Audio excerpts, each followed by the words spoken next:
Hi guys, growing up, of course, before me, the 70s and 80s, there was a big deal. We know we've been through a struggle in terms of black and multicultural players playing. Like I said, 70s and 80s, real pioneering time. First black player to play for Madrid, first black player to play for England. There's a lot of landmark things and stuff like that. If you go through the 70s, 80s, and maybe even the early 90s, you'll see things.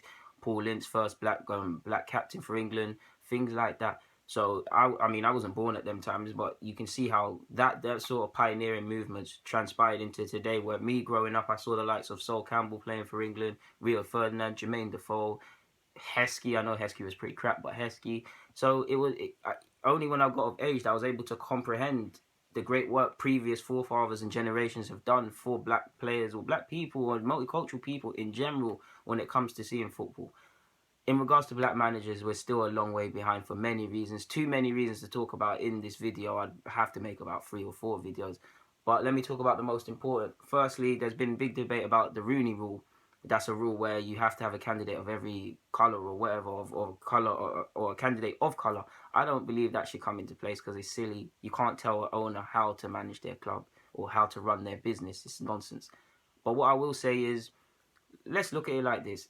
The people that own these football clubs are generally middle-aged white men or whatnot. They're not going to have any black people in there or black inner city managers or whatever in their circle. What happens when you typically get rid of a manager? They're going to ask their fellow chairman friends, "Oh, do you know someone? Do you know someone? Do you know someone?" Typically, they're white. So what I will say to black players or people that want to go and manage, you need to start leveraging the elite circle of football and networking with owners of football clubs, because that's the only way to get anywhere. You look at Harry Redknapp. What was he? Of course, he's done a lot in the game, but for the last few years, he's been on TV out of the blue at Birmingham. Tony Adams, managerial career, a very crap one. Look at what he did at Portsmouth, etc., etc. Now Granada manager after being sporting director. Connections. Gary Neville, granted he was doing his work with England and things like that, but through his network with Peter Lim and their investments, Valencia job. Malky Mackay, documented racist because of the contacts, able to get there. And that's what's stopping black people to a degree, black managers to a degree.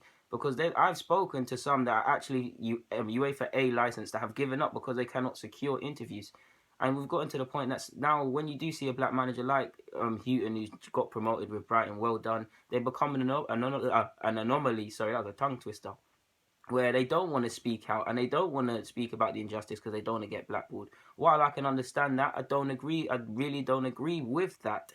Oh, and then another one, people look at the handful of black managers there and say, oh, they're not good enough. Let's flip it on its head. If it was an all-black world or a black-dominated world and the best 3-4 managers were Steve McLaren, Glenn Roeder, Pardew, and I don't know, Sean Dyche or something, you could turn around and say, oh, well, white managers are not good enough because the network pool is not of coaches and managers is not big enough. Like, come on. Black managers are good enough. They're just not given a chance. Between not giving them a chance, not putting themselves out there to a degree, or just giving up because they're seeing other people give up. I mean, I'm seeing managers, like I said, people that were seasoned pros give up. They've got every qualification. They just give up. You look at Steven Gerrard. No disrespect, Gerrard is a legend. He knows his football. But literally, as soon as he hung up his boots, MK Dons, come and manage us. Liverpool, come and do this, come and do that.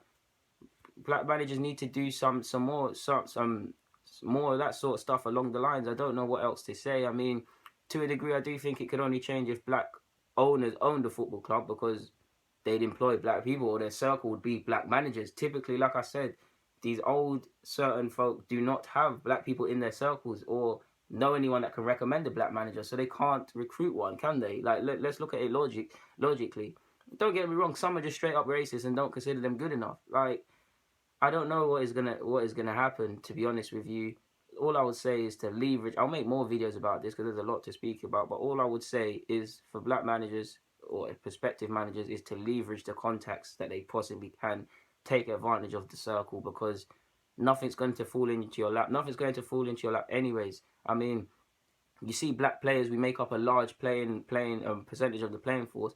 But how many black physios do you see? Secretaries, press officers, directors, all of these things around football that you don't even consider going into a football match. There's a lot to it. There's a lot to it. Too much to discuss in this. And I'm going to have to stop it there, guys. Like I said, more videos around these sort of topics and the darker topics in regards to football. Deluded Gooner, I'm signing out, guys. Please subscribe. Please follow. Yeah, thank you.